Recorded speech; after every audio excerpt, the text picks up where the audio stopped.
బుగ్గ మీద వెచ్చని సిగ్గు వచ్చినప్పుడు దానిని అడుగు, ఎర్రదనం అంటే చెబుతుంది. పెదవి కొమ్మ పూసిన పువ్వు అందమైన నీ చిరునవ్వు, తెల్ల రంగు అట్టా ఉంటుంది. నీలో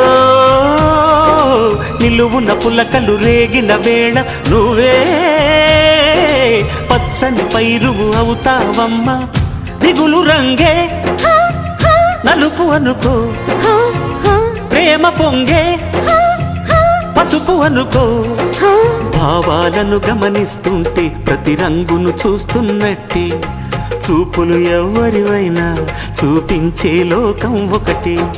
నేస్తమా ఇద్దరి లోకం ఒకటే లేవమ్మా, అందుకే నా కన్నులతో లోకం చూడమ్మా.